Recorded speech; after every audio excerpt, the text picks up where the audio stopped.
Job de marde.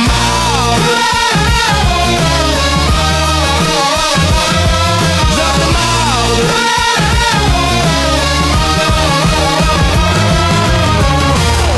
Salut tout le monde, bienvenue au podcast Job de marde. Alain, je le suis et je serai l'animateur du podcast où on va venir parler des gaffes de gestion en ressources humaines qu'on a vécu à travers nos différents emplois de passé. À travers les différents invités que je reçois, on va parler d'événements crunchy qui s'est passé en entreprise. Le but, je vous rassure tout de suite, là, le but, c'est pas de mettre personne sur la sellette ou aucune entreprise. On veut en parler, on veut réfléchir parce que des gaffes de gestion de ressources humaines, ça existe encore aujourd'hui, en 2026. Puis on va en parler de ça. On va réfléchir et puis pourquoi pas en rire un peu. Avant de vous présenter ma première invitée, j'aimerais remercier la gang de Pour Vrai Marketing. On est dans leur studio, donc merci à toute l'équipe. Et aussi la certification employeur élite, un saut d'excellence pour la PME au Québec qui va reconnaître les entrepreneurs qui ont mis les bonnes pratiques de gestion en ressources humaines en place au cœur de leur stratégie d'affaires. Donc, merci à vous deux. Anaïs, comment vas-tu? Ça va bien, toi? Oui, bien, ça va très bien. Merci d'avoir accepté l'invitation. T'as pas bronché, t'as pas hésité 2 minutes, là. Fait que je suis bien content de te recevoir. Puis, je sais qu'on en a parlé un peu au préalable, là, de tes expériences. T'as le goût de nous parler de quoi ce matin? Ben, en fait, d'un background que j'ai d'une deuxième vie, une première vie au travail. Je viens du milieu de la mode initialement, donc j'ai fait mes études là-dedans. Puis ça a été mes premiers emplois là, au début de ma carrière. Puis j'ai vu toutes sortes de choses dans ce milieu. J'entends souvent parler que le milieu de la mode, c'est pas facile. J'ai bien hâte d'entendre ce que tu as à nous dire aujourd'hui. Oui. Vas-y donc, lance-toi. Oui, bien, tu sais, quand on discutait puis qu'on allait vers des mauvaises pratiques de gestion ou je pourrais dire des éléments maladroits, souvent, là, que les gens vont faire.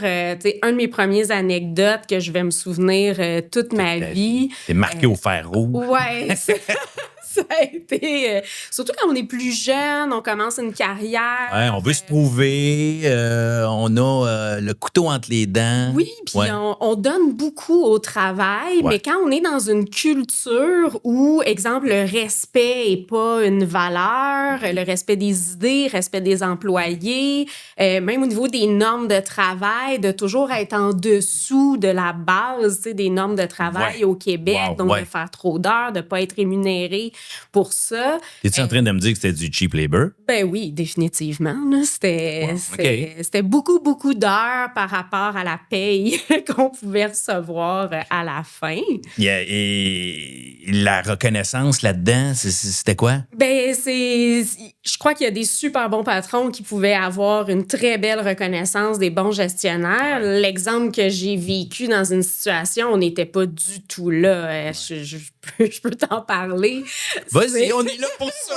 On est là pour ça. C'est un exemple. On prépare une collection. C'est des semaines de travail. Puis moi, je travaillais en fait avec ma gestionnaire immédiate. Et pour une partie du travail, c'était pas dans ses compétences. C'était trop technique. Était dépassé ou quoi? Oui, chacun a ses spécialités aussi en mode. Donc, moi, j'avais cette formation-là, cette base-là. Donc, j'ai fait le travail. Donc, puis ça a été très directement demandé. Anaïs, est-ce que tu peux prendre toute cette partie-là, le créer, le faire? Puis toi, tu commences, tu veux prouver, tu es là pour avancer. Et je le fais avec grand plaisir, je le fais bien. Et une fois tout ça remis, ben elle a pris le mérite. Donc, non. Puis pas juste ça. Attends, t'as passé combien d'heures là-dedans? Ben, T'as pas compté, naturellement.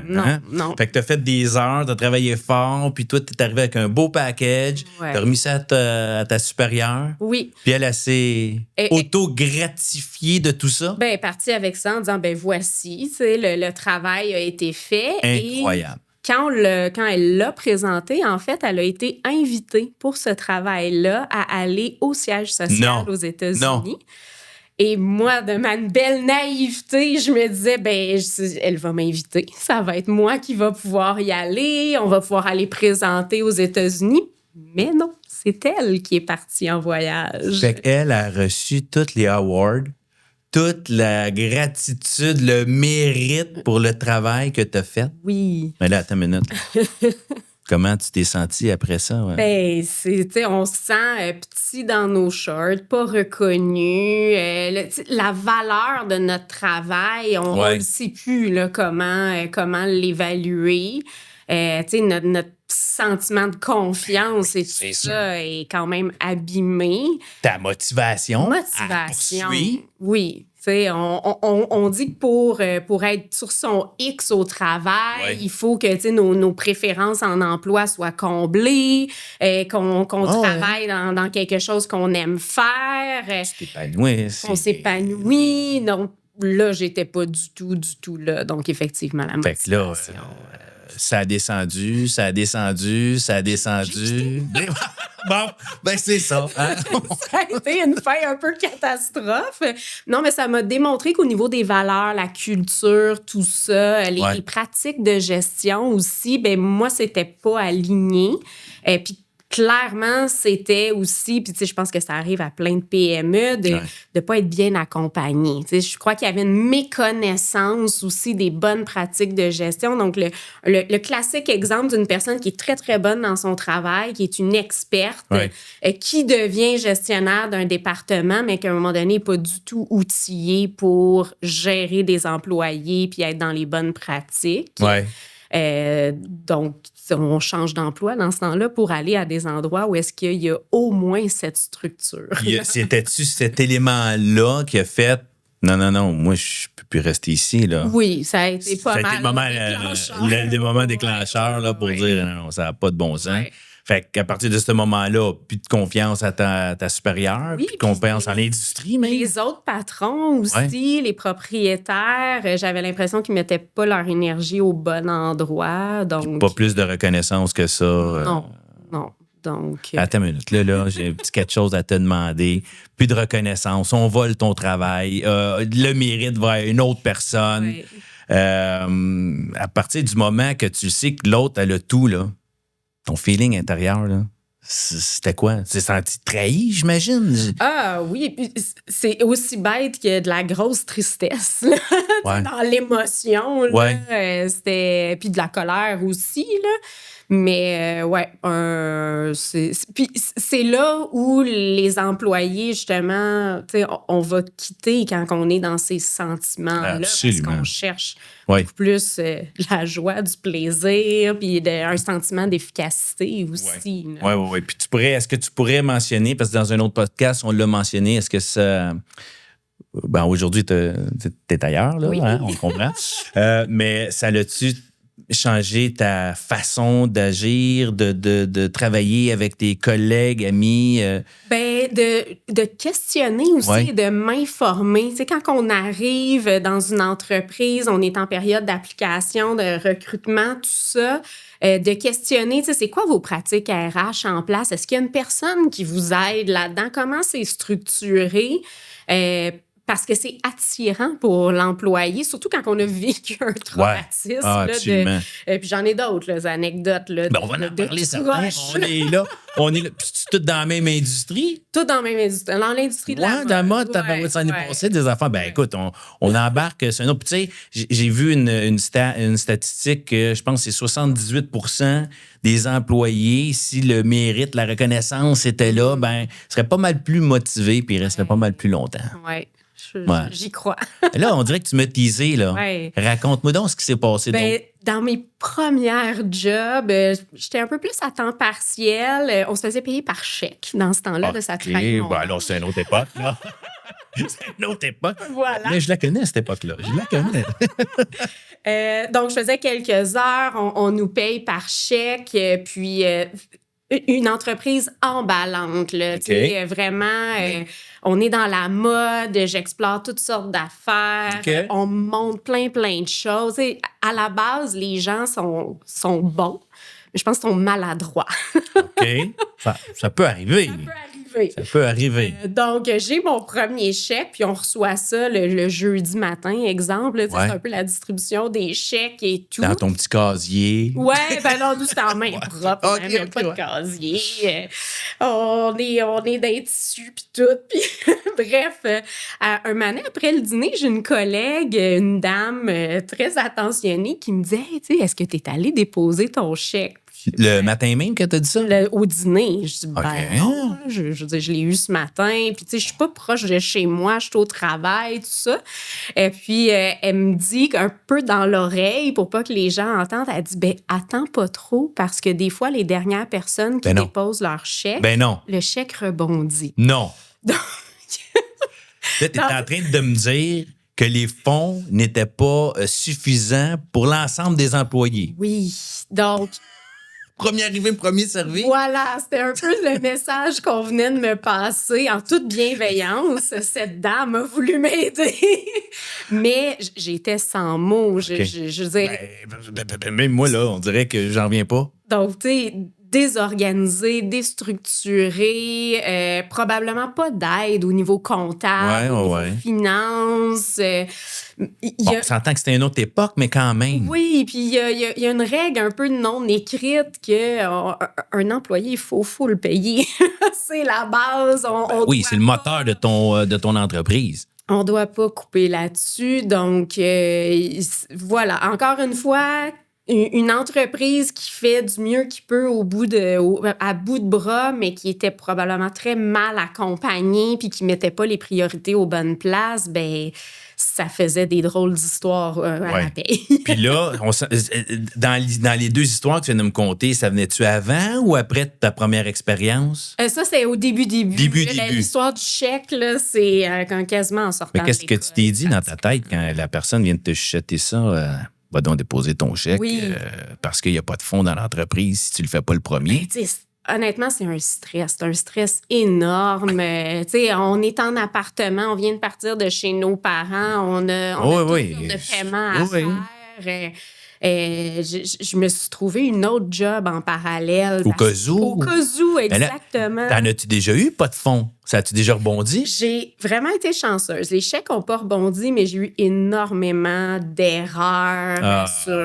sur les heures compilées, les taux horaires, tout ça. Il y avait une espèce de confusion. Là. Non seulement tu es stressé de savoir s'il y a les fonds nécessaires, mais en même temps, il faut que tu vérifies, savoir Ah si oui. tout est là, Ouais. au niveau de tes heures, puis des avantages, puis tout ça. Incroyable. Wow. Donc, encore une expérience de vie assez typique d'une organisation très créative dans le milieu artistique, mais plus difficile dans les Le normes. climat de travail, tu me dis qu'il était là, c'est une belle entreprise, c'était là. Par contre, pas d'argent. Mais c'est ça. Donc, c'est sûr que ça amenait du mémérage, des La méfiance. points de parents en dessous, de la méfiance. Ouais, Ça ouais, peut ouais. miner le climat malgré qu'on est avec une belle gang puis dans une belle organisation. Oui, assurément. Fait que tu resté là combien de temps, finalement? Je 2 semaines. non, j'ai peut-être un an en tête, OK. mais on se souvient que j'avais quelque chose en parallèle. Là, Ouais. donc, Ouais. j'avais une deuxième job. Quand même, c'est dur sur le stress, c'est dur sur le mental, s'assurer que... Ouais. Wow, OK. Puis, il me semble que tu m'avais parlé d'une autre situation aussi. On dirait que j'en ai plein. Ah, vas-y, on est là pour ça, Nate. Quand je commençais puis qu'on passait des entrevues, encore une fois, là, des maladresses de gestion, il y a des gens qui nous disaient « Laissez pas vos portfolios puis vos dessins en entrevue sans surveillance. OK. Il y avait comme une culture d'organisation dans le milieu où j'étais de se voler les idées. Donc, ça revient un peu là, au mérite du début. Ouais. Mais tu sais, tu commences à passer des entrevues, puis on te dit laisse pas ton portfolio sur la table. Si tu vas te chercher un verre d'eau, tu vas à la salle de bain, ça se pourrait Vol que quelqu'un industriel. le vole ou prenne des photos ou aille faire des photocopies pendant que c'est pas... Fait que ça rajoute au stress. Oui, puis... La méfiance, je veux dire, si ça se vole à l'interne, sur qui tu peux te fier là, comme collègue de travail? J'ai une amie proche que elle, ça lui est arrivé dans le cadre de son travail. Là. Ouais. Donc, un niveau un peu plus junior qui se fait voler. Mais on s'entend-tu que ça se fait pas? Ben non, ça se fait pas. Entre collègues? C'est malsain. Non? C'est plus que malsain. Tu rentres, puis tu te mets des caméras dans ton bureau, puis tout ça, ouais. Ouais. Wow. Cette notion aussi de junior versus senior, d'afficher des postes que c'est spécifiquement orienté vers une femme, exemple, pour obtenir le poste, ou un homme pour obtenir un certain niveau de poste. Discrimination totale sur les... Discrimination. Fait que là, il octroyait... Oui, je comprends, mais sais-tu quoi? On dirait que je serais même pas surpris que dans cette industrie-là, ça demeure. Ça serait... À micro fermé, on pourrait s'en parler. Mais... ouais, OK. Fait que là, tu as complètement abandonné ce milieu-là, cette industrie-là. Oui. Bon, tu te trouves où maintenant, là? Avec qui tu travailles? Ironiquement, je travaille parallèle aux ressources humaines. Ouais. Ben, ça, donc, il y a eu un éveil, probablement, de dire, ben j'ai le goût de faire une différence, j'ai le goût que ça se passe bien, puis je sens pas... je suis avec Atmanco maintenant, nous, on travaille avec la psychométrie, d'aller découvrir le naturel, donc... Il n'y en a pas de biais de genre. Il n'y a pas de biais par rapport à on va donner un poste à une junior, à un senior, peu importe. Parce qu'on va chercher la nature de la personne. Puis c'est ça qu'il faut aller chercher. Ouais. Donc, la culture chez Atman, l'équipe... ben, je veux dire, c'est le jour et la nuit. La paye, c'est très bien structuré au niveau de la paye, je confirme. Aucun problème de pas de stress de ce côté-là. Bon. Parfait. Puis, je crois que Atman est certifié employeur élite. Est-ce que je me trompe? Employeur élite, exactement. Ouais. Puis, pourrais-tu me dire un bénéfice d'être certifié ou comment l'équipe a vécu ça, cette certification? Comment ça a été reçu? Bien, je le vois un peu en deux angles. Hein. Il y a une espèce de confirmation interne de dire on est dans les bonnes pratiques, puis on a ce souci-là de s'améliorer, puis d'être très sharp, là, d'être vraiment au top de ces pratiques-là. Ouais. Mais c'est la reconnaissance externe aussi du travail effectué pendant toutes ces années d'avoir mis ça en place. Ben oui, d'aller attirer des candidats, des candidates qui disent « Hey, wow, c'est un bon employeur. » L'espèce de recherche que je faisais en début de carrière, un peu malgré moi, ben là, on a un sceau, un logo, une certification qui dit « Ben cette entreprise-là a fait attention. » Elle fait les bonnes choses. Elle fait les bonnes choses, ouais. Ah, ça, c'est cool. C'est vraiment bon. Merci, Anaïs, de ton partage. C'est ça qu'on voulait entendre. Puis si vous en avez des mauvaises pratiques de gestion que vous avez vécues, écrivez-nous, envoyez-les-nous. On va les regarder. On va peut-être faire même un podcast juste sur ce qu'on a reçu éventuellement. Donc, merci, Anaïs, de ton partage. Puis restez à l'affût. Allez vous abonner. Allez, partagez-nous vos expériences aussi vécues. J'ai d'autres invités qui s'en viennent, j'ai d'autres histoires crunchy qui s'en viennent. Puis, dites-vous une chose, quand les mauvaises pratiques de gestion donnent à des bonnes discussions, ben nous autres, ici dans le podcast, on en jase puis on essaie d'en rire un peu. Salut Anaïs. Bye.